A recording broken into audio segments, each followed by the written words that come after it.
Good morning, everybody. Welcome to FIU. My name is Sebastián Arcos. I'm the interim director for the Institute for Cuban Studies. We are one of the co-sponsors. Today, we have a special panel with a special presentation on a very important topic that is on everybody's minds nowadays. And the topic of today's presentation of Oil and Repression Report is a report that covers the continued role of Cuban intelligence and counterintelligence operations in Venezuela today still. Cuba's influence over Venezuela's economic decision making and the potential implications for U.S. oil companies, the Cuba Venezuela interim government relationship, which could undermine progress in the stabilization and economic recovery phases and further delay democratic transition in Venezuela and also in Cuba. Uh, for us Cubans, watching what's going on in Venezuela is unsettling because the regime is still there 2 months after January 3rd.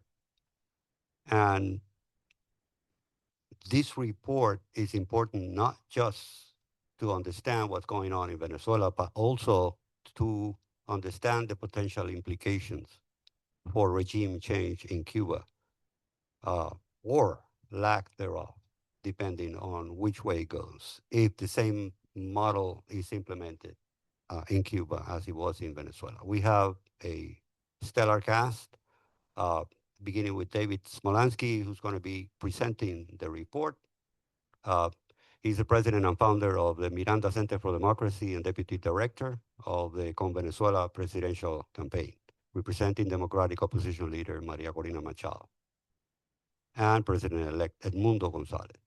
We also have Carla Angola, she's a Venezuelan anchor and reporter for TVV Network and a human rights activist. She is a delegate for Venezuela at the World Liberty Congress. Our own Brian Fonseca, director of the Jack D. Gordon Institute for Public Policy, an adjunct professor, and now vice provost. I hear. Congratulations. He's a professor at the Department of Politics and International Relations in CIPA. He's our expert on U.S. and Latin American governance, national security, and foreign policies.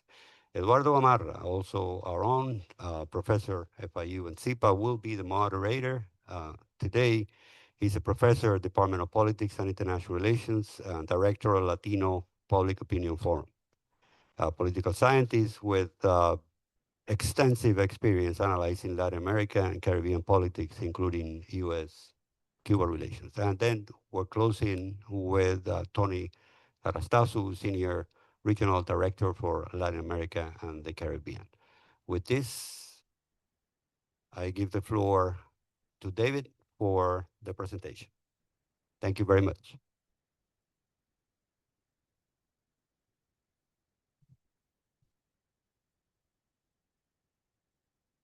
Well, good morning to everyone, and thank you so much for coming for the Miranda Center for Democracy. It's a real honor, a privilege to be here in Miami presenting this very important report after 4 months of investigations. I want to start thanking the IRI, International Republic Institute, Tony, for your trust and partnership during this process. FIU entirely for hosting this event. The Cuban Research Institute also is great to be, and it's an honor to be in this panel with Carla and professors Brian and Eduardo. I swear that I did not come 5 minutes late because Venezuela won the World Baseball Classic last night. I was up until very late, but I woke up very early.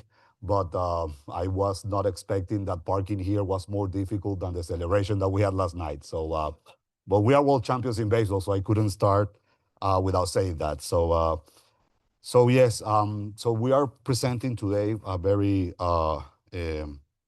powerful report on Cuba and Venezuela, which we have titled Oil for Repression, and it's going to be online as we finish this presentation today. But this report goes beyond oil.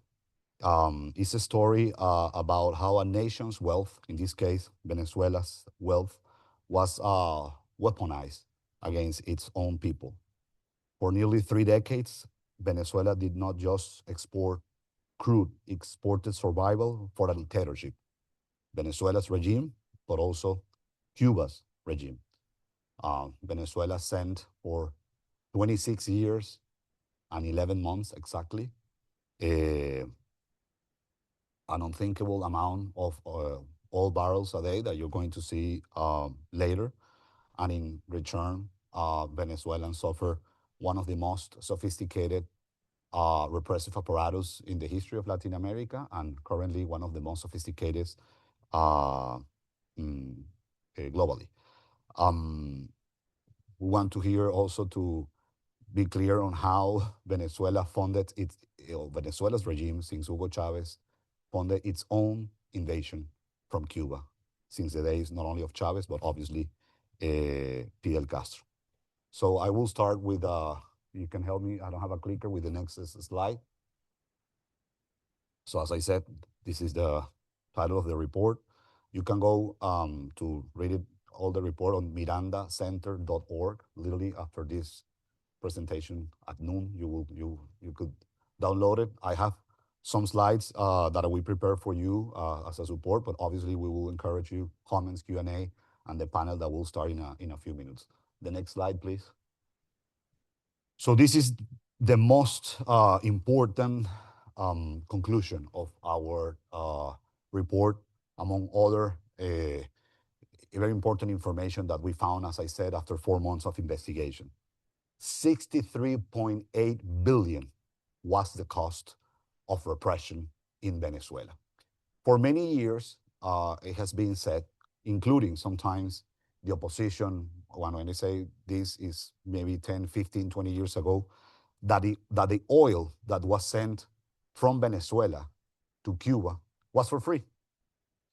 It was very common to listen in radio or to read in the news that, oh, Venezuela is sending oil to Cuba for free. And in Miranda Center, we concluded that narrative is totally wrong. It was never for free. It was, as I said, in exchange for one of the most sophisticated repressive apparatus currently in the world, and one of the most sophisticated repressive apparatus in the history of Latin America. Why I am saying 26 years and 11 months? Because it started since the very first day that Hugo Chavez came to power, February 2nd, 1999, and it ended, and obviously we're going to speak about that later, on January 3rd, 2026.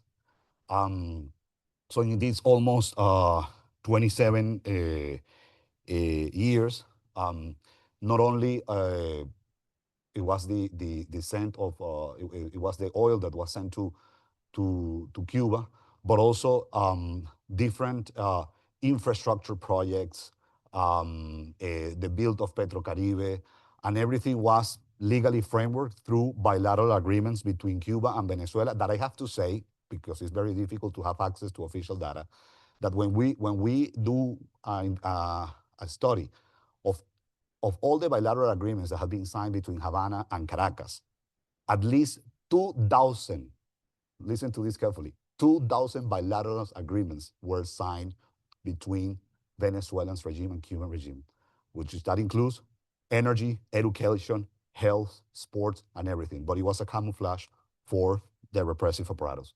We can go to the next one. So how did we get to this conclusion? So on these 4 months of research, we did investigation year by year, where we found the average of all barrels that were sent daily from Venezuela to Cuba, the average price of each year, the amount in billions of each year, and then uh, adapted with the just inflation. That's how we got to the $63.8 billion. Again, everything that we have uh, written in this report, it is based on evidence. There are very important years on the peak of the oil that I will explain that have this a political interpretation. The first peak was in 2008, where 105,000 barrels of oil were sent daily. And I will speak about that later because that's our second finding about how this cooperation between Havana and Caracas evolved after Chavez was in power for 10 years. That was the first peak, 2008. Then we have 2012 and 2013, 104,000 barrels and 105,000 barrels respectively. Well, what happened those years? It was a presidential election, and there was the last year that Chavez was alive, and then the year that Maduro stole the first election. So you see, when they needed the most, they were sending more oil. And in 2008, again, I will explain that up that later because I want to separate the other conclusion. But it was the year after that Chavez lost the constitutional referendum, which was the first electoral loss that Chavismo had. We can go to the next one. Then there's another peak, 2015. What happened that year? Parliamentary election that didn't work for them, but obviously the more oil they sent, the more support they had for the repression. And then it is important to see what happened since 2019, when you see a decrease of the oil barrels that were sent from Cuba. What happened that year? Economic sanctions from the US, among others, I have to say, because there are economic sanctions, but there are individual sanctions, started to be implemented. It's funny to hear sometimes that, oh, sanctions were bad for Venezuela, or people are fleeing the country because of the sanction. Nothing is more far from the truth than that. Venezuela have not fled because of sanctions. 9 million of people have not fled our homeland because of those policies. People have fled because of human rights violations, crimes against humanity, lack of liberties, shortages of food, shortages of medicine, uh, shortages of water and electricity. So I think when we saw that, when we see this, it is important that for Venezuela's regime, even though they used dark fleet to send oil barrels to Cuba, it really had an impact on that because the oil that Venezuela was producing in that moment, they had to distribute it, especially a good part went to China, paying the debt. We can go to the next one, please. The next. Okay, so the second conclusion that we had on this report is the GRUCE, which I encourage any student who is here, any faculty, anyone who is interested to learn more about Venezuela, Cuba, human rights violations. We need to do an even deeper dive about this. This is a Venezuelan-Cuba group cooperation that was created in 2008. That is what I was saying a few minutes ago that I wanted to wait for this. Because this GRUCE basically meant that Venezuela's regime gave almost total control to the Cuban intelligence to control Venezuela intelligence and counterintelligence. So there were three very important modifications that happened through GRUCE. First of all, the armed forces. In the constitutional reform, one of the most important proposals that Hugo Chavez did was to change the armed forces. That was rejected. That's when I was starting basically in politics. I was a student leader, a study of journalism, and we were against that constitutional reforms. That's why I met Carla when she was starting covering in journalism in Venezuela. So when that happened, Chavez understood that, okay, maybe I cannot stay in power using only by votes like he did in 1998. Venezuela, unfortunately, has become a case on how democracy is used to destroy democracy, right? So the armed forces were divided on ADIS, which is the Áreas de Defensa Integral, SODIS, the Zona de Defensa Integral, the REDIS, Regiones de Defensa Integral. And with that, you didn't have armed forces that were uh, perdone, sorry, I'm going to switch Spanish, jerárquicas. So, so it came hierarchy. So maybe you have some members of the armed forces that wanted to behave institutionally, obey a constitution, but with that new distribution of the armed forces, it was very difficult to have them because they were not only hierarchical, but at the same time co-opted by Cuban agents. Then we have the change from the SIP to SEBIN, and you know that SEBIN has the largest torture center in Latin America, El Helicoide. So it started to use political control. And then from the DIN, la Dirección de Inteligencia Militar, to the GESIM. So can we go to the next one? Sorry. So yeah, I was saying I went a bit sorry went a bit fast on that. So you see what happened from the SIP to the HESIM. So the SIP is converting to SEBIN and placed under the vice president. So the vice president, by the way, in that moment was Jorge Rodriguez. It was briefly at the moment that Jorge Rodriguez was vice president in that moment. Now he is the speaker of the illegitimate National Assembly, which has been the vice president since then. And I'm just going to be a few names, not all of them. Jorge Rodriguez, Elias Hawa, Nicolás Maduro, and Tarek El Aissami, and obviously Delcy Rodriguez. Almost all of them during their careers have had the Cuban Revolution as an inspiration to do politics in Venezuela and especially to infiltrate different spaces of the civil society during the democratic years of Venezuela. We can go to the next one. As I was saying, from DIM to the HESIM. So basically, from having a DIM that was focused on external threats, the HESIM now is shifted to internal threats, and the HESIM has been the most lethal, repressive uh, security force that the regime has used, at least during the last 15 years, to co-opt, persecute, threaten members of the armed forces who have been brutally tortured when they are illegally detained. Those brave soldiers that have behaved institutionally, they have gone after their families, and obviously they have gone after civilians. I have to say that one of the most common methodology that we have seen, especially after COVID in Venezuela, it is the increase of the clandestine torture centers, where houses of people that have fled Venezuela are being taken by by the GESIM or the SEBIN, but most of them the GESIM, and are used to brutally torture innocent Venezuelans to get information. And after that, they are released severely ill, or they are transferred to other official jail center. I will go a bit fast because I know that I have like 3 or 5 minutes, correct? Okay, next slide.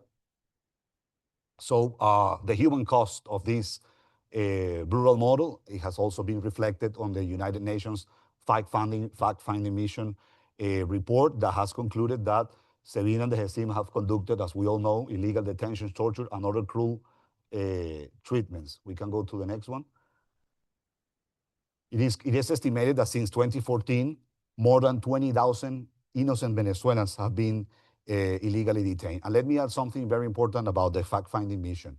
In two of the reports of the fact-finding mission since 2019, according to dissidents, in this case, former intel or counter-intel agents of the regime that have been able to fled the country, they have said that they have received advice and there have been participation of Cuban agents on the repression of innocent Venezuelans. And we'll go to the next one. So you can see here some examples that very explicit about the type of tortures that innocent Venezuelans have suffered. I'm sure that my colleagues, especially Carla, could go deeper on this. You can go to the next one. And the social impact, because as the Inter-American Commission of Human Rights stated after the July 28th, 24 elections in Venezuela, there is a state of terrorism. So the Cuban model not only has been brutally repressed, but at the same time creates fear, and with fear, social control. One of the reports that we are working now, hopefully to be published during the next couple of months, is the merge of the Cuban model and agents advising on the repression with the Chinese technology.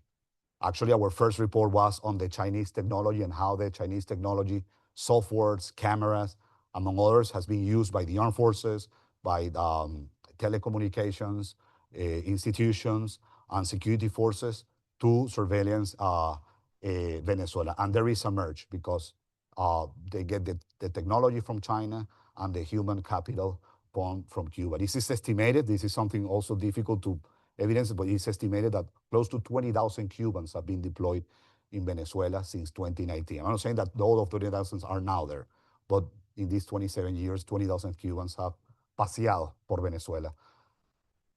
So next slide. So I'm going to end with this. January 3rd obviously has been a game changer. It was a flawless military operation led by the US. Venezuela, full of joy, are now seeing Maduro and Celia Flores facing justice in New York. Some people call researchers, journalists, politicians in Venezuela sometimes extremists when we were saying about the presence of Cuba. Well, I think the biggest evidence that we had is that on January 3rd military operation, 32 Cuban agents were killed, and they were killed combating, protecting Maduro. They weren't even, it is, you could say that maybe they weren't even farther than even the Venezuelan armed forces on that operations.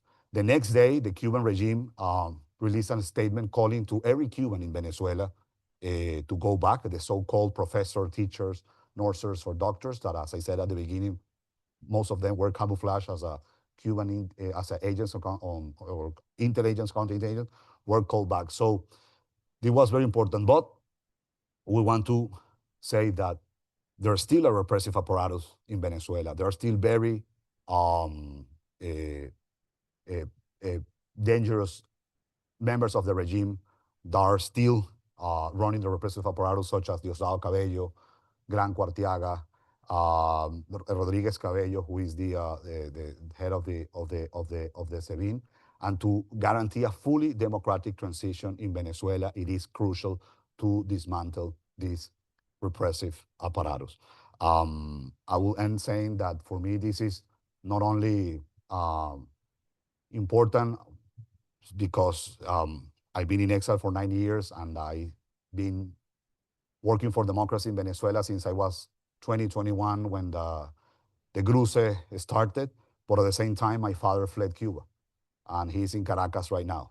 So we have seen this movie twice. And I mean, once those type of people get to power, are difficult to dismantle completely. So I think we are in a crucial moment, not only in Venezuela, what happened January 3rd, what is happening in Cuba right now, and hopefully sooner than later, both nations are going to be free, are going to enjoy democracy, and many of us, Cubans and Venezuela that have fled, will have the opportunity to go back and be part of the rebuilding of those nations. Thank you so much for having me, and now look forward to joining the panel. Thank you so much. Thank you.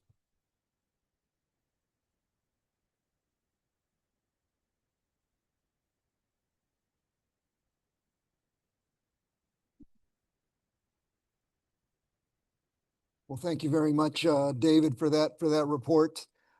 Before I begin, I want to say that last night I too was up, and in my household, which is a half Maracucho household, we were particularly happy with the results. So congratulations to all the Venezuelans here. It was a really fantastic game. So David has authored this very, very good report, and I encourage all of you to read it because he's only given us a glimpse of the detail that's in the report. So I strongly encourage you to read it. There are a lot of things that David has said here that I want to really go into some more detail. And I want to start them out sort of where we left off. This is a report that goes into extraordinary detail, telling us how this phenomenal relationship developed between Cuba and Venezuela. And his central argument, of course, is that in a sense, what Cuba did is it paid for repression, right? Now, this isn't a unique model, by the way. I mean, it's been done in other parts of the world as well. But what he's actually claiming at the end is that while January 3rd is a very significant relationship, he's essentially told us that we don't really know if the repressive apparatus is fully dismantled. So let me start you out with that question, David. What is required to dismantle this relationship? How far has the dismantlement gone? Well, I think there is a good start on to dismantling this repressive apparatus, or what happened on January 3rd, for three things, I would say. There are others, but I would say these three at the beginning. First, obviously, Maduro and Syria floaters are out of the game. They are facing justice, and that's created a lot of joy in Venezuela, but at the same time, confident that the a restoration of democracy could happen soon. Second, something that I would say has gone very under the radar in media is that there is a decrease of the Cuban presence since January 3rd. As I said at the end of my presentation, even the Cuban regime made a statement during the weekend of January 3rd and January 4th, calling Cubans to go back to the island, and that will impact the repressive apparatus.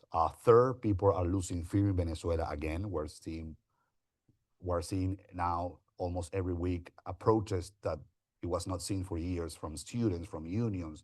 We have seen political leaders who were in hiding again on the streets. And fourth, I think something very important. I think for many years in Washington, there was a conviction that uh, Caracas needed Havana, and more than Havana needed Caracas. I think that was a conviction for years on that. I think that has changed, and it is important. I think during the last, I would say maybe decade or 5, 7 years, Cuba has needed most Venezuela than Venezuela Cuba. So this strategy that no oil that has been sent to Cuba since January 3rd, not oil after 27 years and 63 billion, is not only weakening the regime in Venezuela with the repressive apparatus that is not getting the constant support from Cuba, but now we're seeing how weak is getting the Cuban regime with no oil from Venezuela. So I think the right steps are being taken, but we cannot underestimate, obviously, a regime that has been in Havana for 67 years and the one in Venezuela for 27 years. I want to ask the same question of journalists and academics. So let me begin with you, Carla. The same question.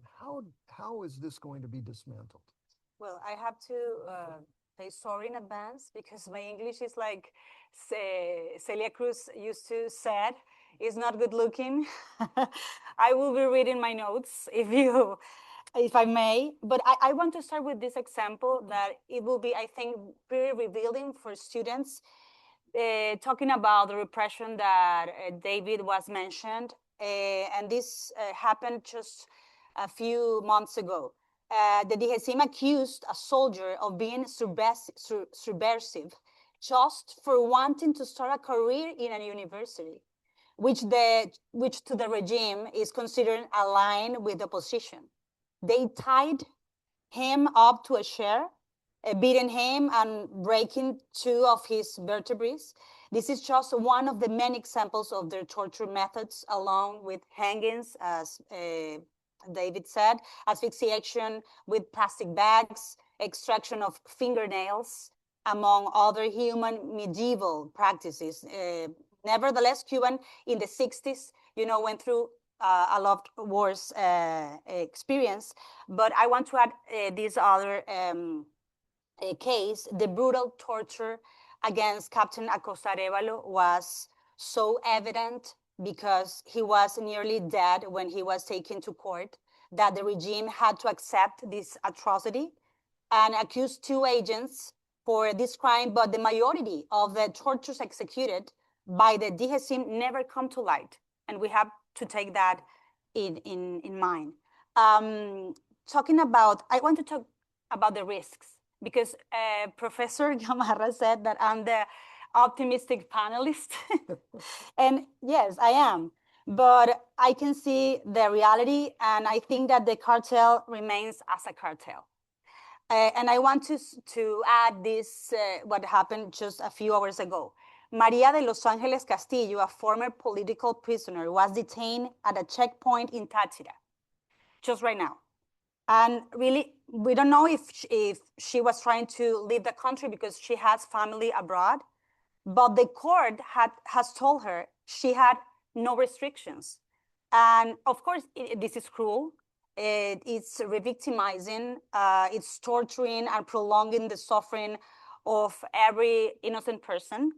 And the paradox, talking about the risks that Venezuelan regime's amnesty law represents, is a risk. They claim they will forget the crimes that political prisoners allegedly committed, which were crimes fabricated in order to persecute anyone. This is a truth, including children after under 5 years old. But why is this just trickery and fraud? Because they offered to liberate a massive amount of political prisoners, but in practice, they are doing it slowly and cruelly and maliciously by raising the political prisoners' expectations and then keeping them in prison. They tell them, you will be released, just not yet.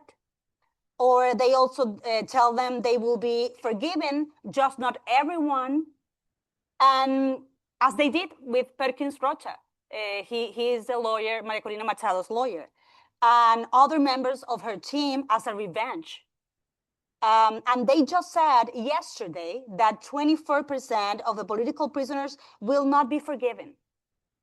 The only way that both the regime in Venezuela and the Cuba can stay in power without having the people go against them is, of course, to keep their forces of repression imposing fear for as long as they can, and preserving the control over military and intelligence forces.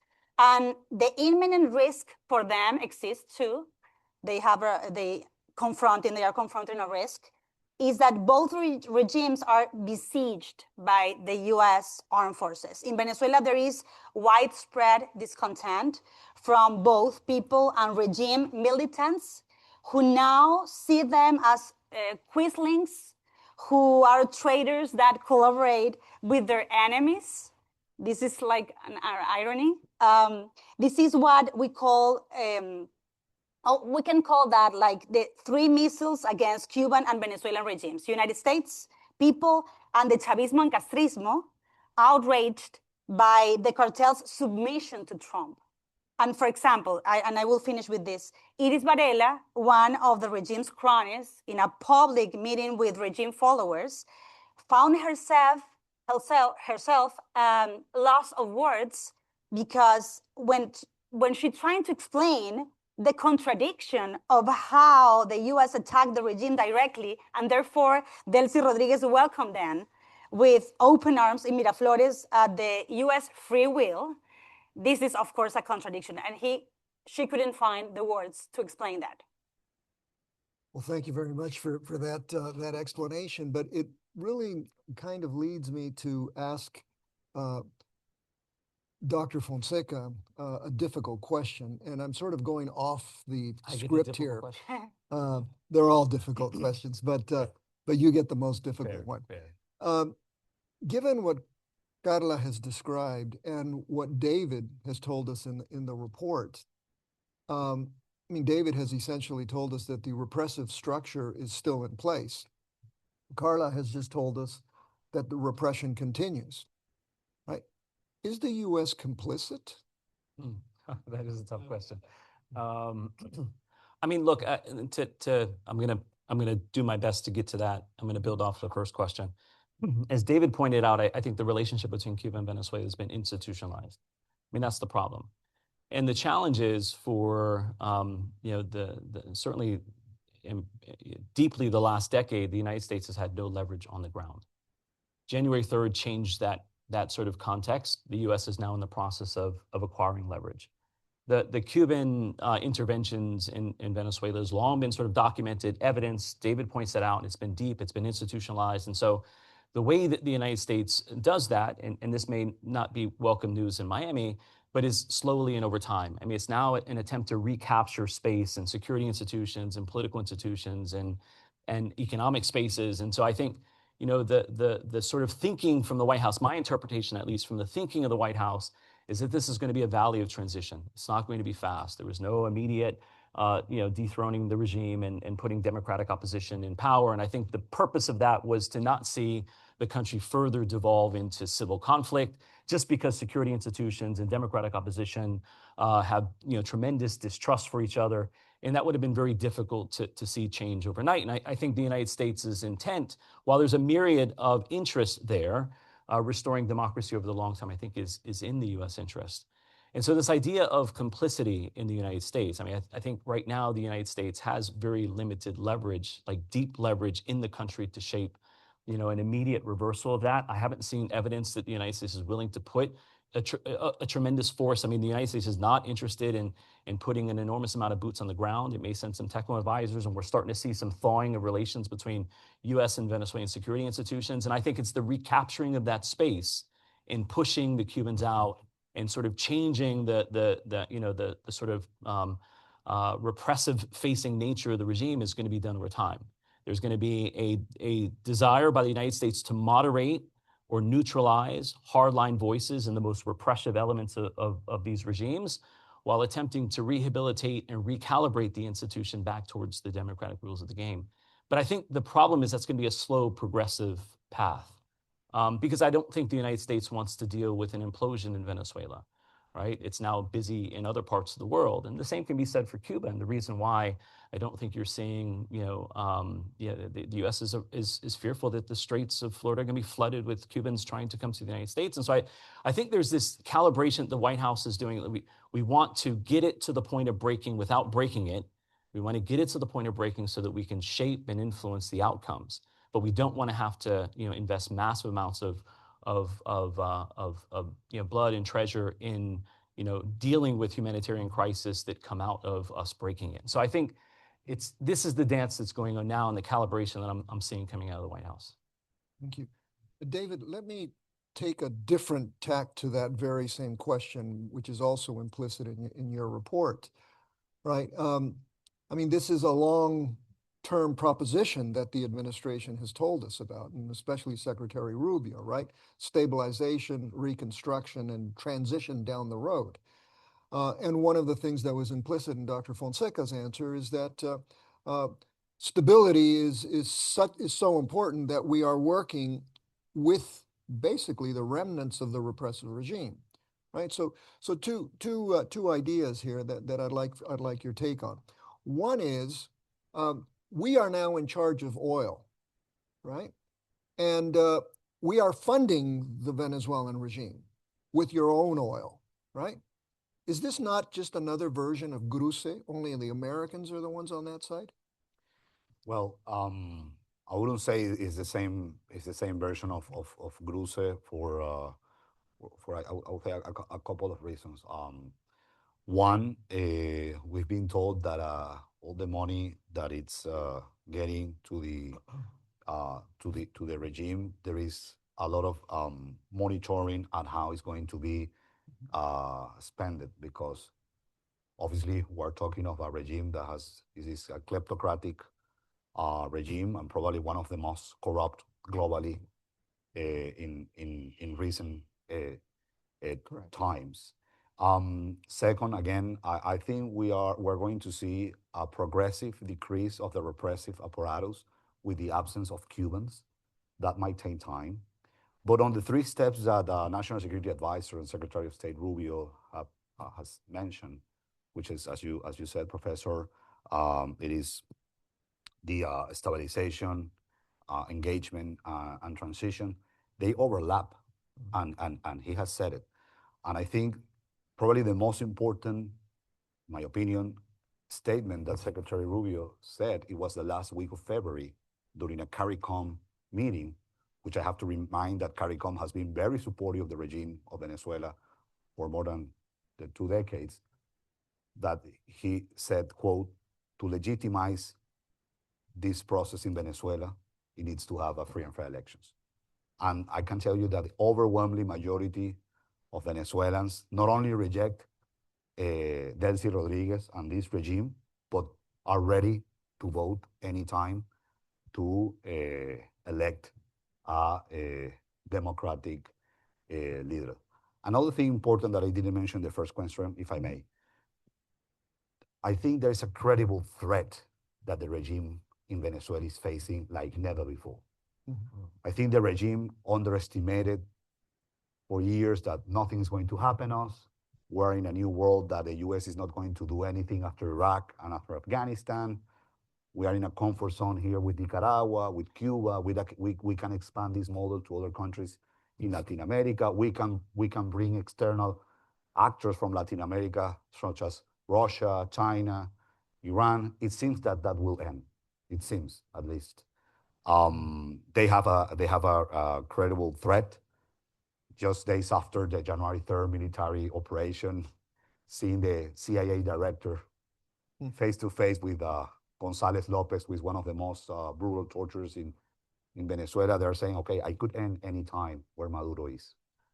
But this is to dismantle a regime that has been in power almost 3 decades.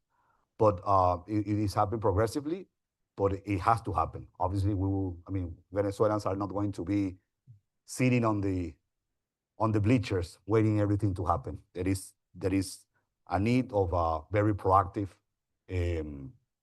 actions from different members of the Venezuelan society, democratic leaders, political parties, NGOs, human rights defenders, journalists, to guarantee that we will get a democratic transition. But the GRUSE, it's a Cuban-Venezuelan model. Can I build on something? Sure, of course. David said. You too, if you want Sorry. to. Yeah. Carla, would you like to go first? No, please go.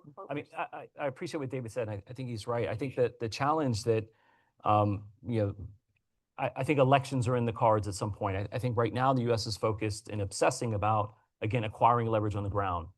The fundamental challenge the United States is having right now is that, while Trump is trying to inspire investment, the fact that investors aren't racing to dump money into Venezuela because they're concerned about the prospect of long-term solvency of their investment. And I think this was the spirit of the Trump administration attempting to legitimize Delcy. The problem is the 2015 National Assembly is still what's recognized. And so there's this challenge that US investors or Western investors are not racing to make these investments because they're fearful that they sign these big contracts, they make these investments, a Democratic opposition comes in and said, you did business with the illegitimate past government or the illegitimate government, and next thing you know, their investment is sacked. And I think that's again, not placing a judgment on that, I think that's the challenge that the United States is having right now. And to legitimize the current Venezuelan regime is the biggest challenge I think that the administration is going through, and it's kind of walking, through that progressively. But at the same time, the U.S. is probably going to be unwilling to push for some type of democratic transition without, one, having its leverage on the ground, having more dominance. And I think when the president did his press release or his presser after the capture of Maduro, he used the term run very intentionally. He said, the United States is going to run Venezuela. He didn't say govern Venezuela. People panicked and so, my goodness, the United States is going to, I think he said run very intentionally. And what he meant was we were going to control the political discourse by controlling the economic levers of the country, right? And so once we can acquire significant leverage over Venezuela's most important economic source, then we can control the flow of politics. Then we can start to begin to make political changes and economic reform and security reform, et cetera. And until the U.S. does that, pushing for elections might push it back into a repeat of 2024, in which if the hardliners aren't neutralized or moderated ahead of those elections, then you may have a similar scenario in which, again, you have a country that devolves into civil conflict. Because I don't think and we've long said that the military has been sort of the keys to continuity and change, right? I mean, the monopoly of force. And And until you neutralize that, there's going to be this I think threat that the country could devolve if a democratic opposition comes in and attempts to amnesty is debated on whether or not it's enduring. Ask the Argentine. And so you have this dimension in which there's some degree of amnesty. The democratic opposition comes in, and then they start targeting members of the security forces, and then again conflict breaks out. And again, I think that's the perception that I'm interpreting from the White House in terms of this slow progression and attempt to reacquire leverage on the ground in order to get to a point where they feel comfortable in calling elections, that there could be some peaceful democratic transition. The president has also, yeah. I just want to add that I have notes for that too here. I just want to add that I believe the U.S. encirclement will remain in place until significant changes occur. And I think that they are keeping diplomatic contact with the remnants of the Venezuelan regime, at the same time sending F-35s and submarines to Venezuelan coast, as you heard. It seems military option continue to be considered. The U.S. has repeatedly stated that after Maduro's removal, there will be a stage of, as you said, stabilization, recovery, and transition leading to free elections and a democratic administration. But some argue, as you, Professor, maybe, that if the U.S. gets used to working with the cartel's remaining members, it may neglect to follow the three phases. And this is not, of course, a vote of confidence. This is not like a wish, but rather a path set by the Trump administration, in both writing and verbally. In regards to Cuba, I want to talk about Cuba. Trump stated that it will be an honor to either take or free the country. We still don't know what he means by that. But if no agreement is achieved with the regime, he said he will take whatever necessary action is needed, either diplomatic or military. And the question is whether Trump seeks Diaz-Canel's resignation or a complete regime change, as the Castro family and repressive system will remain in place. But unlike Venezuela, and maybe you have to keep this in mind, no three stages of regime change have been announced. Nonetheless, the Trump administration is asking that Cuba release all political prisoners, for example, and move toward political and economic liberalization in exchange for the lifting of sanctions. And don't forget that Marco Rubio recently stated that he anticipates an imminent and dramatic change and that the dictatorship will soon come to an end. Another thing in common with Cuba is that Cuba is now open to doing business with U.S. companies, and Cubans who reside overseas are being invited to invest in the island. And we need to have in mind that over the past 3 months, it's been proven that Trump consistently fulfills his promises to dictators. Social fatigue and being held at point blank range by the US are two things that Venezuela and Cuba regimes currently have in common. And they have lost their immunity because everyone was aware of what was going on in our nations and felt sorry for us. But the truth is, only Trump actually took action against the perpetrators. Of course, anyways, we'll have to wait and see. Okay, good. So as moderator, I have to be moderate, correct? So let me sort of go down this rabbit hole for just a moment, right? President Trump has also said that he is the president of Venezuela. And then 2 days ago, he said that Venezuela, anybody for making Venezuela the 51st state. And there was great celebration in Doral, by the way, right? A lot of people want to be, that would solve the immigration problem, wouldn't it? Right? But it would also mean that the U.S. is a world champion again. That's right. And, That's right. That's three-dimensional chess. We are rightful presidents of state 51. Right. But let me ask you as a journalist and David as the representative of the legitimate opposition. Okay, uh, and I want to make that distinction between the legitimate opposition and the functional opposition that has existed in Venezuela. Thank you for doing that, Professor. All right. And so let me ask you then both as Venezuelans residing overseas, right? How long are you willing to wait, right, for the opening, right? And how long is Maria Corina Machado, you know, the really the woman who ran the largest female-led political movement in Latin America, right? I think that we can recognize that. How long are you willing to wait for this arrangement to take place? Is it 6 months? Is it a year? Is it 10 years? And Carla, for you as a journalist, right? When are you going back to cover Venezuela? Okay.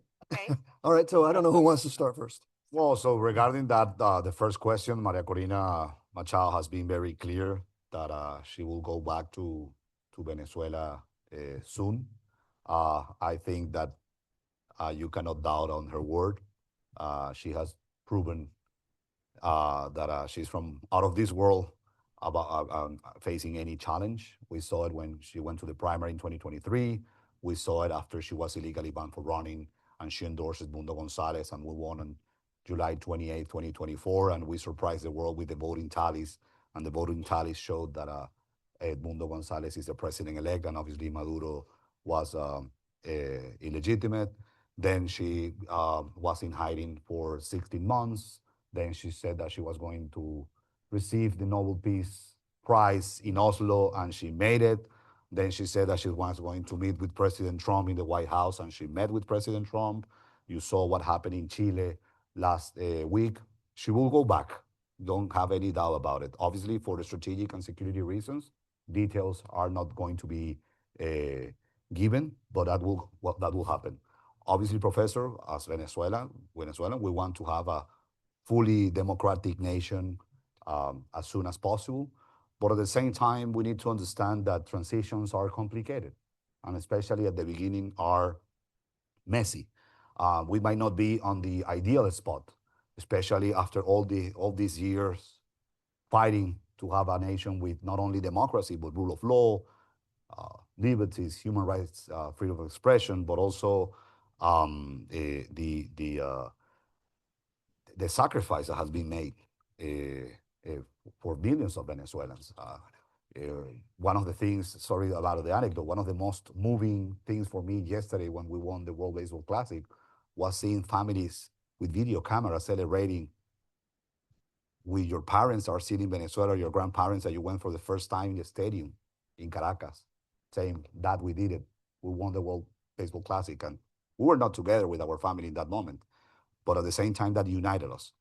So it has been a lot, and we want this to happen as soon as possible, obviously. And when I say as soon as possible, I'm not saying with an attitude define the administration or any international actor. We want to genuinely as a Venezuelan, but at the same time, we need to understand that transitions, especially trying to dismantle a regime that has been in power for 30 years, that has the support that I explained on the report from Cuba, that has had the support from Iran, from Russia, from China, takes maybe sometimes, but I think we are on the right path. And I will end with this regarding the last question, if I may. Something important to take into account is the situation in the Middle East. If the situation in the Middle East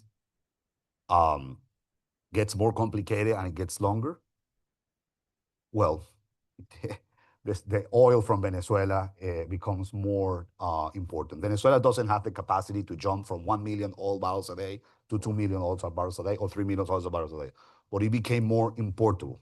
So we need to see Venezuela, how I always say, this has been for me the most important learning process since I've been in exile in Washington, D.C. We need to see Venezuela in a global context. Venezuela is not anymore a sub-regional issue, a regional issue. It is in the global context. So we need to keep the eye on how the things in the Middle East evolve and how that could impact Delcy Rodriguez for good or for bad. Carla, there's a lot of there are a lot of journalists here, so many of them are your colleagues. So I'd like you to answer that question about about the media, especially going back and covering this in the context of a repressive regime that has not yet fully been dismantled. I just want to start with this. We are not waiting, Professor. We are fighting.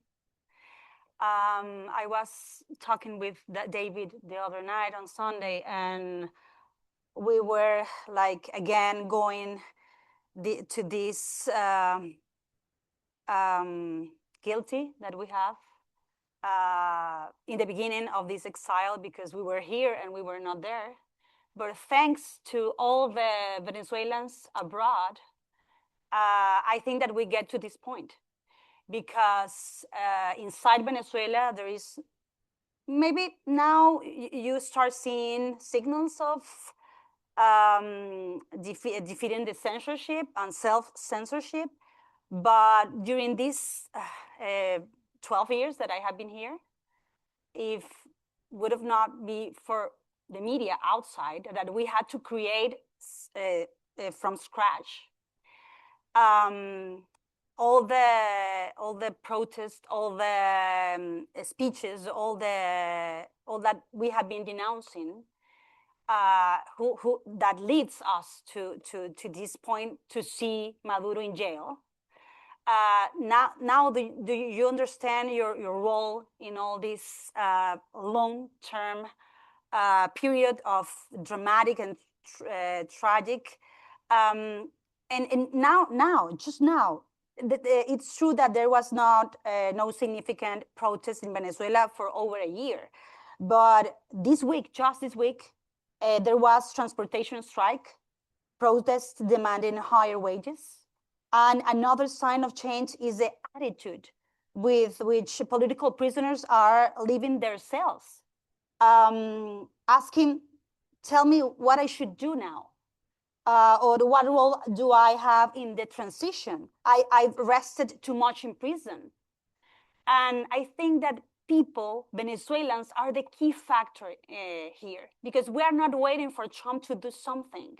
We are doing something from the beginning. Even we were persecuted and tortured, and we have 18 or 20,000 Venezuelans who were in jail, and the half of them, maybe 10,000, were tortured. And these Venezuelans are on their feet, not waiting, asking what else they can do in the future. I think that the images that we saw in Chile are pretty illustrated about how Venezuelans, even abroad, teach their children love the land, Venezuela, even though they didn't born there.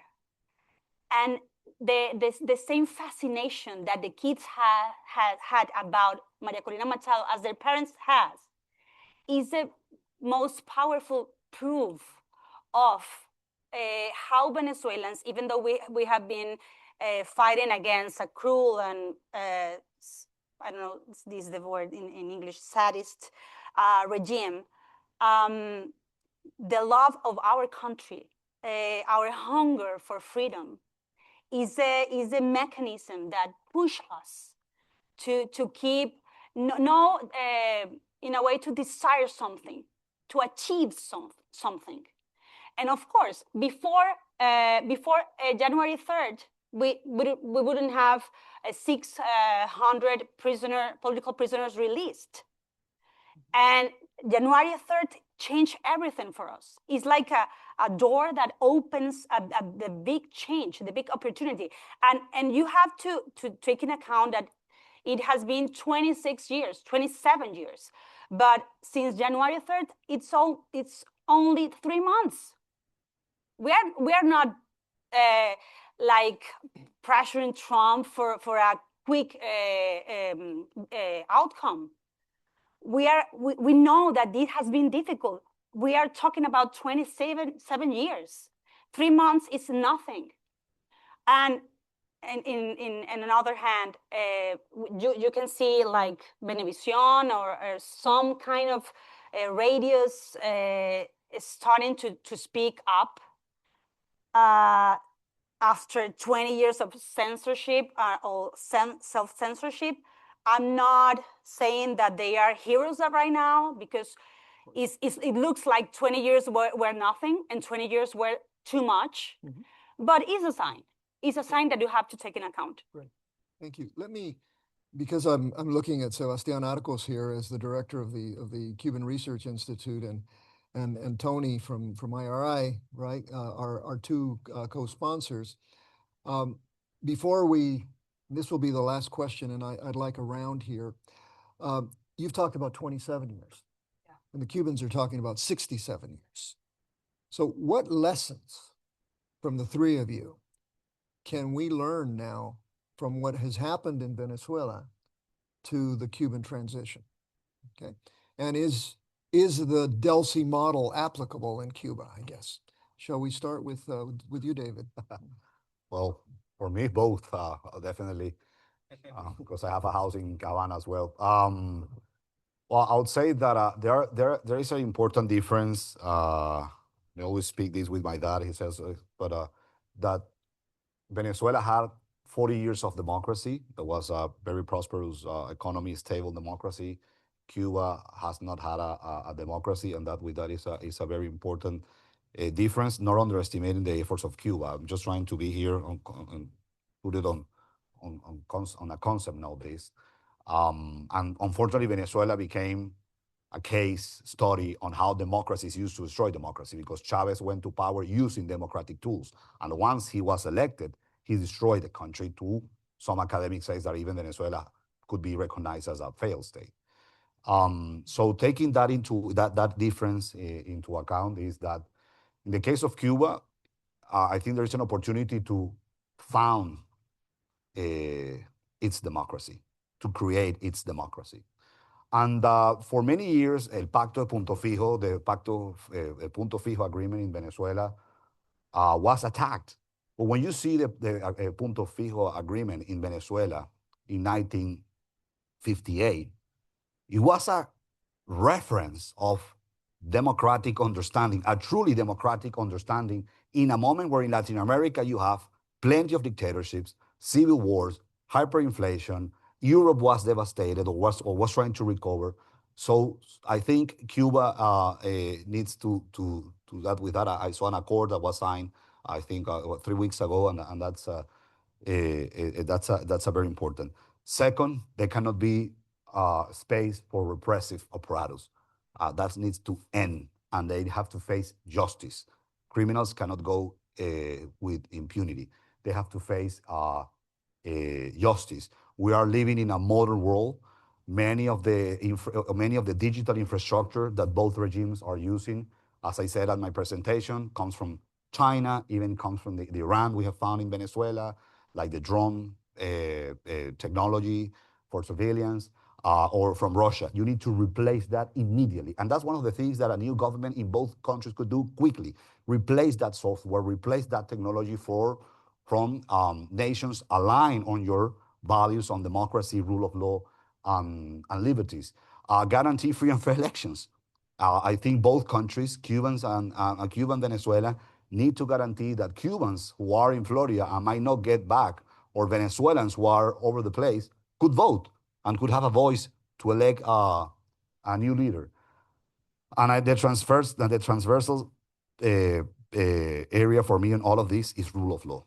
If you have rule of law and access to justice to everyone, I think you can do fast steps to guarantee democratic and free nations. The only good thing that could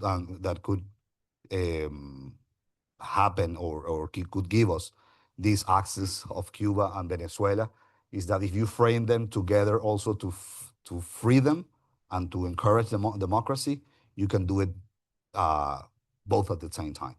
So that is why it's interesting, again, this strategy of not sending oil to Cuba, because I think finally has been understood that during the last few years, Havana needed most Caracas than Caracas needed most Havana. Correct. Brian, same question. Yeah, and I'll add to what David said. I mean, David's absolutely right. The institutions in Venezuela have been hollowed out, but there's still some semblance of what democracy was, even despite sort of the first decade of Chavez sort of eroding them. There are institutions that are just hollowed out and purged, that need to be purged and recalibrated for democratic governance, and that doesn't exist in Cuba, right, to a large part. I think the two other elements of that really sort of change the, at least demand some nuanced difference in terms of approach is Cuba doesn't have an oil sector that can be tapped in immediately to sort of control the economic levers of the country. Doesn't exist in Cuba. And number two, there is no organic, vibrant, democratic opposition on the ground that's ready to take power. Those two things are, I think, in combination with yours, three fundamental things I think differentiates Cuba from Venezuela. And so when I look at the Cuba case, and to be a little bit provocative in this audience, I mean, the institution that's probably the most credible and has sort of the deepest political, economic, and sort of security position is going to be the Cuban military. And I think the United States is going to have to consider some separation of members of the FAR that have controlling equity in the economy. So Gaisa, the conglomerate, which controls about 35% of the Cuban economy, for whatever that means in terms of the robustness of the Cuban economy, but also controls a little over 14 billion in sort of reserves and assets. And so I think the Cuban military, and those are, by the way, important economic activities. We're talking about ports and tourism and construction and so forth. And I think those become really important. And that's largely being controlled by the Cuban military. On the other end, you don't have a really meaningful, well, let me not say meaningful, you don't have a really robust private sector. When you look at it comparatively, we look at sort of retail, the amount of private sector involvement in retail sales, for example, is about 55%. In Cuba. In China, it's like 95%, right? And so there's a very limited private sector footprint that could step in and displace the military from those economic verticals. And so I think the United States is going to have to consider how it engages and by the way, not just the economic, the FAR has a really pronounced role in politics. I mean, remember the FAR was born out of the revolution. It did not, unlike the Venezuelan military, it wasn't recast under Chavez's image. It was born out of the revolution, and one of its most fundamental pillars is continuity. And while I think the old guard is largely gone, they passed away, and you're talking about second and third generation have now inherited the institution.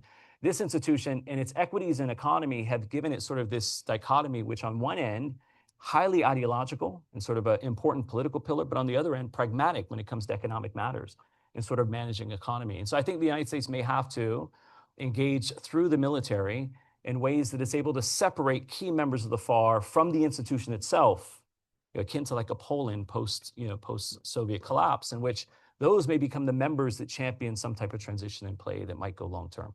And I'm throwing that out there to be somewhat provocative for the Q&A. You didn't say much. You didn't say much, and I won't allow you to say much now about the Cuban exile. Yes. And their role, perhaps, as the private sector. Okay. Yeah. So, Carla, you have the last word, and then I want to open it up to the audience. Okay. I just have three thoughts that I want to share. First, in Venezuela, there were constant public protests until 2024, when the repression became greater. In Venezuela, there is an organized opposition and somewhat electoral mechanisms. But Cuba, in the other hand, has not manifest as much. But in 2011, they brought out this repudiation of the regime with all their might. I think that no one is settling. I think even the US is not settling for anything less than seeing this 67-year problem come to an end. And the other thought that I have is Cuba and Venezuela are already failed states. And I'm saying this because this is not the first time that US troops have been defeating the Cuban army. All of you remember Grenada. Cuba lost 24 officials at that time. And Maduro's detentions, I think that demythifies the strength of Cuba's defense and intelligence stronghold. And after operations Southern Spear and Absolute Resolve, Cuba as we have been saying, all this event forced to acknowledge that they had lost at least these 32 Cuban agents who were part of the Maduro's main line of defense.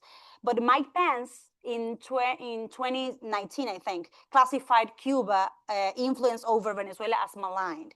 The Cubans said that any accusation against them were untrue in this moment, and that Cuba was not training, controlling, or intimidating military forces within Venezuela. We can also see how Diaz-Canel blames the US right now and the tariffs of any nation on any nation that supplies or sell electricity to Cuba for its woes, rather than holding himself accountable, responsible for the recent power outages. But after Cuba's third significant blackout in 4 months, which happened a few days ago, Diaz-Canel blamed US sanction once again.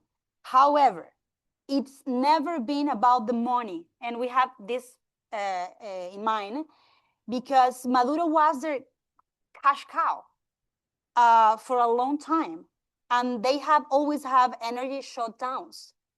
Just like in Venezuela, we has always has access to all the money and oil, but even though we have these kind of problems too.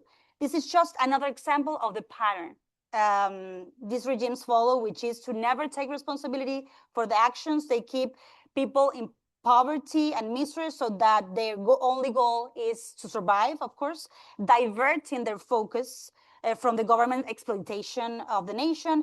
But one thing that is interesting is, according to a Miami Herald investigation, the Cuban regime has over $80 billion in bank accounts, which is only a small portion of the total amount of money they have amassed. And I will finish with this, because as a journalist, I work in Globovisión for too much, 18 years. And I want to finish with this thought, because my last show there was Buenas Noches. This was the name. And we were 3 journalists in this show. One of us was kidnapped twice by the regime. I'm in exile with an arrest warrant for allegedly supporting Maduro's magnicide. And my other colleague self-censored in the beginning and is now promoting the criminal system narrative. Unfortunately, this is an excellent example of how they crumble societies, and they cause you to question your close friends and family to the point you don't know who to trust, and you start to wonder whether everyone has a price. But the answer is no, because the majority of Venezuelans and Cubans have integrity, and my colleagues here in this audience are a wonderful example of this. And I think that we have to rely on this in the dignity and in the moral values of our people to be, expecting what is coming into the future. Brian, you have one more. Well, just before you go to the audience, because you raised it, and I think it's important to at least acknowledge, when we talk about sort of private sector engagement, we also have to recognize the impact of Helms-Burton. And I think that gets lost sometimes. I mean, the island's not going to be flooded with investment unless we work out some of the regulatory. I mean, we have to do that, right? I mean, even it limits even U.S. engagement to some degree. I mean, if the military does have that kind of equity and economy, then engaging with the military is something that Helms-Burton forbids. And so there are some legal barriers in place that the U.S. has put in place that we have to reconcile before we open sort of the floodgates of American private sector going back into the country. So just as a very, very important point. Yeah. I want to thank this wonderful panel, and before letting you all go, I'm going to ask if there are any questions, and then what I'd like is for you to identify yourselves. Please ask questions, not speeches. Okay. So let me. I guess I'll have to defer to my former student and and director of the Cuban Research Institute. Thank you very much, Sebastián. Question is for David. Have all the Cubans gone home? And if not, how many are left? You say that again. Sorry, I didn't understand. have all the Cubans in Venezuela gone home? And if not, how many are left? So you mean not the Cuban agents from the groups and everything, but you mean Cubans? Cubans in general.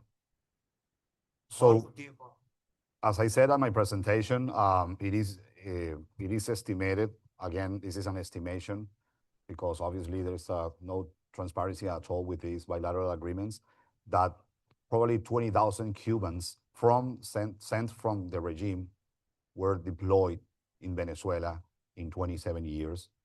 Some of them so-called nurses, doctors, professors, etc. But as I explained, they were focused on the intercontinental agencies and on the repressive apparatus. There was a tiny Cuban community in Venezuela that deflected the regime. It started with my own family, as I said in my presentation. A lot of them have fled, have come here to Miami or other parts. I have to say that many of which I had the opportunity to meet when they saw Chavez coming to power in 1998, and then what happened in April 2002, they fled. They had just flashbacks on what happened in Cuba during the 1960s. So I would say it's a small community. I cannot tell you how many are there, that people that fled the regime. But the Cubans that were supporting the regime, it is decreasing significantly. And since January 3rd has been 2 months and a half today. And again, as I said in my presentation, it has gone under the radar, in my opinion, in the media. But for me, one of the most important consequences for good for Venezuelans is after January 3rd, Cubans are leaving the country, and that will have an impact on the repressive apparatus. The thing is that it's going progressively and not as fast as we have, because obviously you have Venezuelan agents that have had a very important capacity building from the Cubans, and the drug lord is there, Diosdado Cabello. He's the one who needs to end where Maduro and Cilia Flores are. Thank you. There's a question right here. And I know there are a lot, and what we'll do is we'll take a bunch, but after yours, okay? So identify yourself, please. Yes, of course. Good morning, everyone. My name is Lauren Ray. I'm studying international relations here at FIU, and I'm studying under Dr. Brian Fonseca in Diplomacy Lab.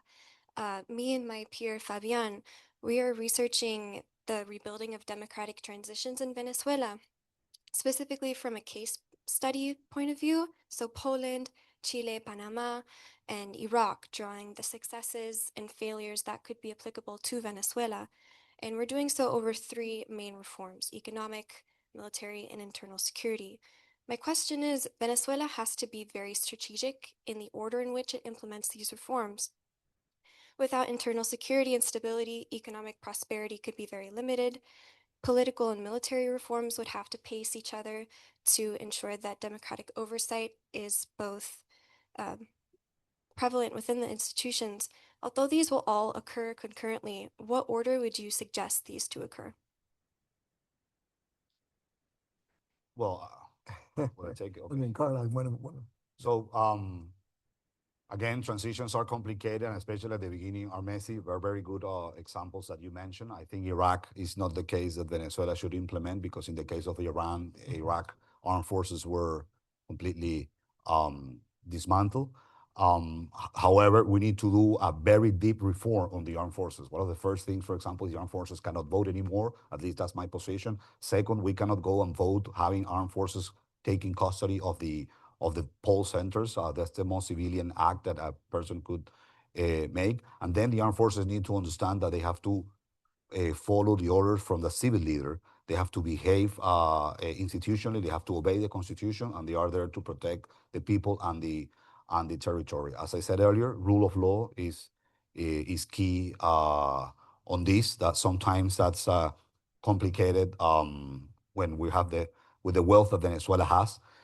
I've been asked many times in Washington, D.C., well, Venezuela is about oil and not democracy. We are not that afraid of that, because in Venezuela, since oil was discovered, we have had foreign companies investing with dictatorships and with democracy. So I don't see, in the case of Venezuela, I'm not going to, explore the case of nations in Africa or Middle East, but in the case of Venezuela, oil and democracy not necessarily are excluded, and I think that's an advantage. Having said that, we need to take oil to diverse our economy. We cannot keep depending on oil. It happened with Chavez, it happened during democratic years, and we have plenty of resources to diversify our economy, which will be crucial for a solid democracy. The case of Panama, you mentioned, when was successful. I think there are similarities here, especially that the guy who was running Panama and the guys who are still running Venezuela are drug lords, are drug traffickers. But that went well. Hopefully, the case of Venezuela will be similar. And I think other important difference on this is fascinating. This question is that when we've been compared with Iraq, Somalia, Libya, Afghanistan, I would say that there are three main differences. One, Venezuela had democracy for almost half a century. And even though we have had a dictatorship for 27 years, it's in recent memory for us. Even my generation, or generation that comes after me, we didn't enjoy those years, but it's on our DNA. And I think that is why Venezuelans have been so resilient. Those nations don't have a history of democracy. Second, the Venezuelan society is cohesive right now.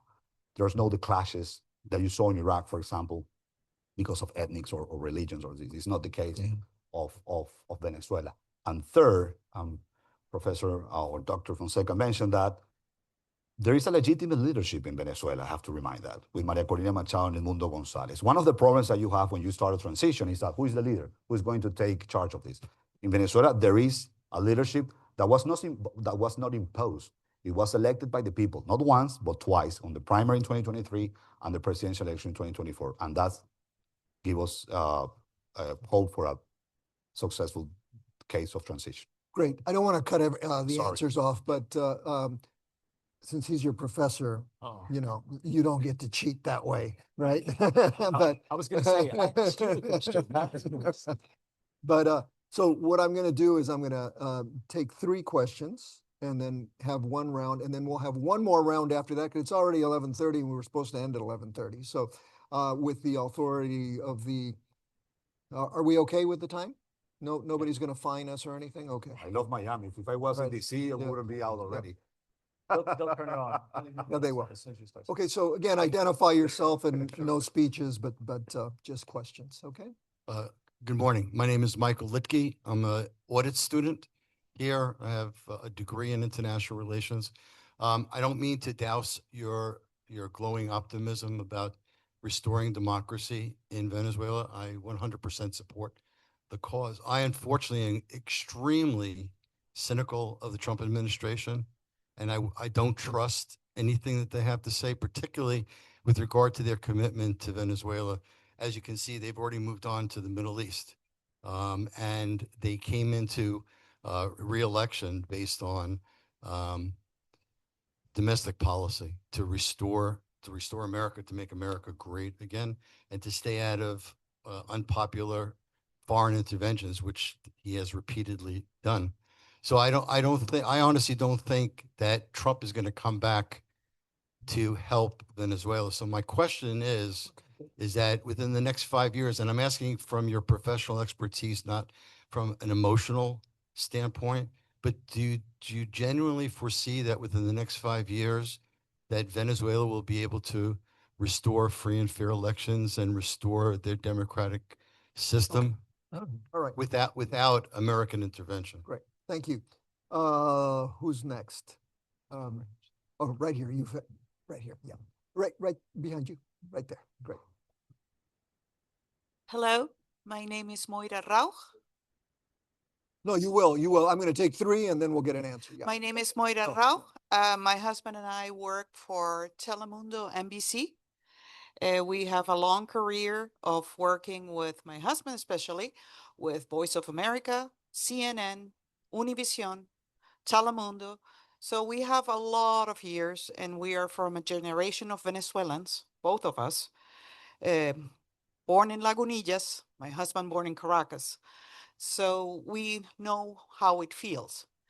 Family there, living here, but we have been living here for almost 3 decades.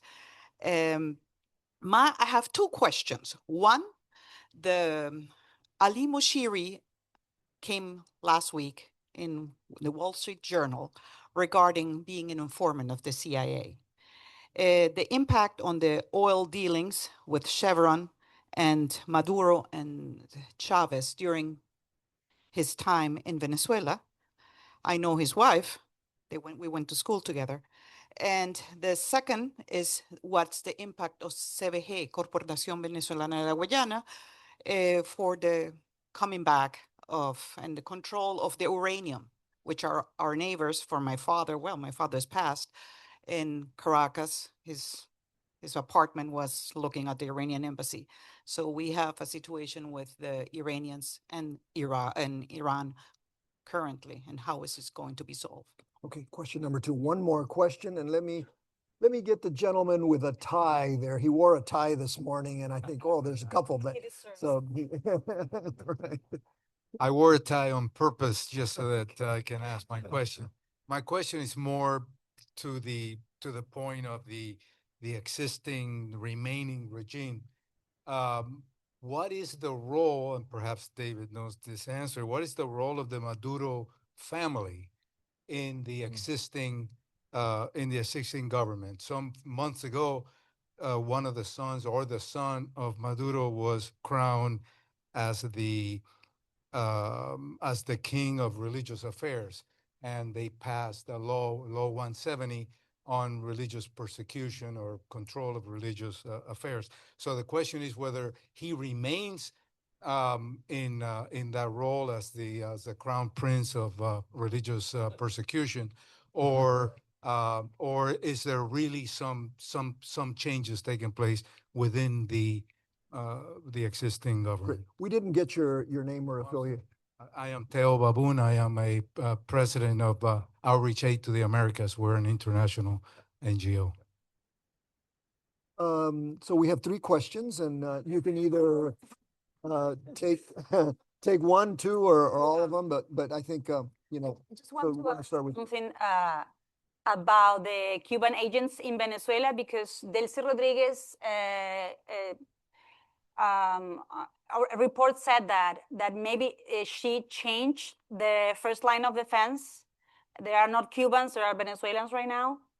But I'm not sure about the Cubans leaving completely Venezuela, because they had been making changes, but they are not like linked to real change in regards of, for example, the general attorney or the advocate for the people. I don't know the name in English, el defensor del pueblo, David, ¿cómo se dice en inglés? the ombudsman. The ombudsman. They are like makeup changes. They are not deep inside the criminal or repression system. But in regard to Trump, I think that Trump have been managing his own interests, that economical oil and economical interests. But at the same time, Marco Rubio, you have Marco Rubio, and Marco Rubio is insisting in the releasing political prisoners, and he's have meetings with Maria Corina Machado twice, or you know, and it is coming a third meeting with her. And I think that they are like putting a pause in the Maria Corina Machado return to Venezuela, because in this moment we need her to govern the country, not to face the chaos that cartel creates. They have to be the ones to dismantle their own criminal system, and I'm supporting this with all my heart, because Maria Corina Machado has to be there just to rebuild the country with all of us. And I'm willing to wait for that moment. Of course, we have to see what will happen, but I think that he was the only leader, and this is the only country who put the lives of their soldiers in risk to be able to achieve this complex operation.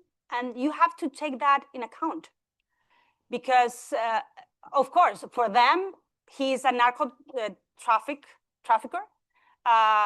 He's involved in narco-terrorism. For us, is that and a criminal of ¿cómo se dice? Criminal de lesa humanidad. Crimes against Crimes humanity. Crimes against humanity, and our first priority is political prisoners. But they are doing right now both things at the same time, and we have to see. We have to put pressure on them. Right. They may not be great answers, but I'm going to respond to these two questions. I think first, in addition to what Carla said, the Trump administration is not the first and only administration in the U.S. to articulate a desire for regime change. There's been continuity over the last few presidents that want to see democracy restored in Venezuela. I think the fundamental difference is to how to achieve that. And so I think there is an important point. I think that Marco Rubio is committed to sort of long-term change in Venezuela, even if the sort of inner workings of the Trump administration seems laser focused on the economic elements of it. But still, I think that again, much of the timing and sequencing of this is sort of by design. This is before the 2026 elections, so that again the Trump White House has the sort of mandate within both chambers, et cetera. And I think that to some degree, the regime in both countries are hoping that the 2026 elections may not change the desired outcome the U.S. wants, but how the U.S. is going to go about achieving it through sort of coercive measures of military, et cetera. So I would only add that this is not a Trump administration articulated objective. This has been the Biden administration, the Obama administration, of course, Trump won. In terms of the Iranians, I think when we look at January 3rd and we look at the U.S. buildup, we can look at it through the lens of oil. We can look at the lens of dismantling illicit trafficking networks. We can look at it through the lens of addressing migration issues. I think that the other fundamental and maybe even the more strategic element of the U.S.'s interest in Venezuela is displacing Russia, China, and Iran to a large degree. And I think to do that, the United States has to get back on the ground, has to be able to disrupt sort of the influence that those actors have. I think China is the strategic issue. It's got, again, incredibly deep sort of roots in the economic and even in the oil sector. I think Russia and Iran are a little bit more transactional and opportunistic. But I think the United States is laser focused on disrupting that, which is, I think, the grander strategic objective of sort of leveraging the military to create space to get American equities back on the ground, not with just the private sector, but now to have a charge and sort of a diplomatic corps back on the ground, and again reacquiring leverage on the ground to be able to disrupt some of those actors, I think is part of the design. Yeah, no, real quick. In 5 years, I am optimistic that we will have in Venezuela democracy, but democracy is not only free and fair elections. We need to have independent institutions and strong institutions, access to justice to everyone, rule of law, a safe return of many Venezuelans. Security needs to be a priority in a democratic government. We need security forces that are to protect the people and not to repress the people. We have to create a condition for a long-term investments and not something just transactional. And a nation obviously guaranteeing individual liberties to everyone. So I'm optimistic that in 5 years we could have a nation that will be completely different what we have lived in these 27 years. About what you mentioned, I think one of the problems that in Venezuela that with this regime has become so corrupt, no transparency, and with opacity, you started to have actors that started to play, whatever they wanted to play. And now we're seeing the consequences. That is why when I explained on my presentation that so many people said that economic sanctions were bad and blah, blah, blah, and people fled because of sanctions. That's a myth. People fled for many other reasons that was not sanctions. And well, you started to have some actors on some companies becoming political players that were not committed with democracy. Ironically, companies that were created in a nation full of liberties and democracy, I have to say. What was it? And the third, yeah, that's a good one because the Maduro son is indicted here. And I will encourage not only to focus on the Maduro family, but the Cabello family, because it's Diosdado. His daughter, who is sanctioned here, is now the Ministry of Tourism. His brother is the head of the IRS, the equivalent of the IRS here in the US, the CENIAT. His wife was a former minister as well, and his cousin still runs the SEBI. Great. Well, I know that there are a few more questions, but we're out of time. And I think you can, I'm sure that you'll stay around and take the questions individually, right? Yeah. But before we close, I want to ask Antonio to give us the final blessing. And we want to thank you for co-sponsoring this. No, thank you very much. It's really, for the International Republican Institute, it's really, I have to say, a privilege to be here. And we are so very proud to have partnered and supported the Miranda Center, David and his team, on the development of this report, because as you've heard today, it really sheds a light on a most consequential and really under-examined dynamics shaping Venezuela's political reality. The deliberate, systematic transfer of Cuban intelligence infrastructure into the heart of the Venezuelan state and paid for with Venezuelans' people's own oil wealth to the detriment of, investment in infrastructure, schools, health, you name it. You put the sector, you name it. It really also makes clear, as I think our panelists have determined, that the departure of Maduro from power does not guarantee the end of this architecture. We've seen the legacy of the GRUCE, embedded institution like the DGCIM and SEBIN remains a primary structural barrier to guarantee freedom to all of Venezuelans. And the implications, right, extend beyond Venezuelans' borders, as we've seen the Caracas-Havana axis really continues to project this instability across our region. I really hope that today's session has left you with a deeper and clearer, more fundamental understanding of these dynamics and the key elements of a democratic transition in Venezuela. I want to thank David and the Miranda Center really for this rigorous analysis. I think their work is essential to holding authoritarian systems accountable, and really important for policymakers and civil society to be able to use and build upon this evidence to really act as needed.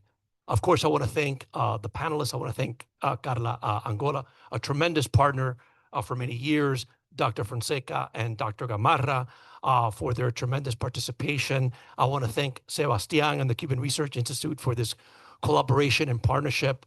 We hope that this is many more to come. And really all of you for really continuing to advance democracy, freedom, and security that is very much needed in our region. So thank you very much for coming today. And great. Good job.